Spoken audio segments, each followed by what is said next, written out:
Hello बच्चों, let's read the question. The question says a protein X with molecular weight of 70,000 U on hydrolysis give amino acid. One of these amino acid is. तो इस question में क्या है, हमें एक protein दे रखा है.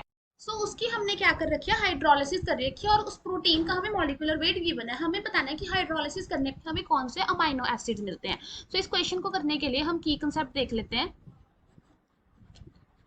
सो इसके लिए जिस टॉपिक की हमें रिक्वायरमेंट है that is proteins and amino acids.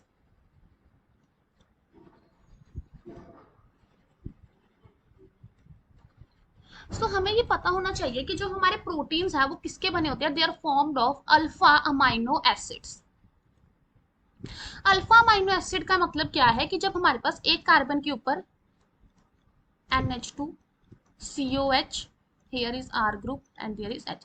जब एक ही कार्बन के ऊपर हमारे पास NH2 और COH लगे हो that is known as alpha amino acid. So जब भी हमारे पास अल्फा अमाइनो एसिड है, सो अल्फा अमाइनो एसिड में हमारे पास क्या होता है, थ्रू पेप्टाइड बॉन्ड हमारे पास क्या बनती है, पेप्टाइड बॉन्ड से प्रोटीन की सिंथेसिस होती है. So number of amino acids link करते हैं और उससे हमारे पास क्या बनेगा, एक पॉलीमर बनेगा एंड दे फॉर्म प्रोटीन. सो अब हमारे पास क्या है, इस केस में अगर हम प्रोटीन की हाइड्रोलिसिस करेंगे तो हमें क्या मिलेंगे, अमाइनो एसिड मिलेंगे. सो हमने क्या देखना है कि अगर हम पेप्टाइड बॉन्ड की सिंथेसिस देखना चाहते हैं तो हमारे पास क्या होती है, carbon NH2 C double bond O OH.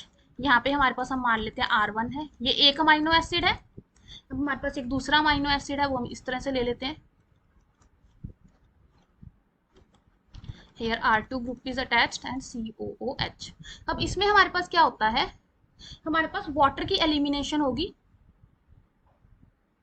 और हमारे पास क्या बन जाएगा, पेप्टाइड बॉन्ड बन जाएगा. So peptide bond will be NH2 C R1 H C double bond O NH C R2 H COOH. अब हमारे पास जो ये वाला बॉन्ड बना है,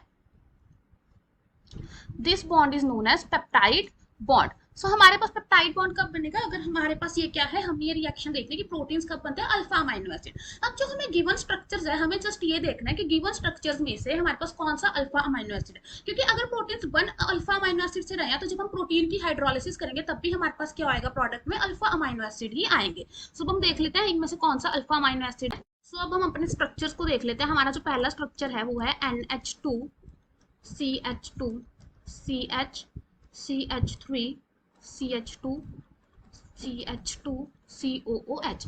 सो अगर हम इस स्ट्रक्चर को देखें, ये हमारे पास अल्फा अमाइनो एसिड नहीं है. सो अल्फा अमाइनो एसिड नहीं है तो ये हमें, अगर हम उस पेप्टाइड की या प्रोटीन की हम हाइड्रोलिसिस करेंगे तो ये हमें नहीं मिलेगा. ठीक है. सो अब नेक्स्ट हमारे पास क्या है, CH3 CH CH3 CH2 CH COOH and NH2. सो यहाँ पे देखा जाए तो ये हमारे पास अल्फा अमाइनो एसिड है. सो ये वाला अमाइनो एसिड जो है वो हमें मिलेगा अगर हम उस पर वो करेंगे. अब हमारे पास जो दो और स्ट्रक्चर्स, हम एक बार उनको भी देख लेते हैं. That is CH3 CH CH3 CH NH2 and CH2 COOH. Again ये हमारे पास अल्फा अमाइनो एसिड नहीं है, ये बीटा अमाइनो एसिड है तो ये भी नहीं बनेगा हमारे पास. और जो हमारे पास लास्ट है that is CH3 C CH3 NH2 CH2 CH2 COOH. ये भी हमारे पास अल्फा अमाइनो एसिड नहीं है तो ये भी हमारे पास नहीं बनेगा. तो हमारा करेक्ट ऑप्शन क्या आ जाएगा, option B, that is this one. Hope you find the answer. Best of luck.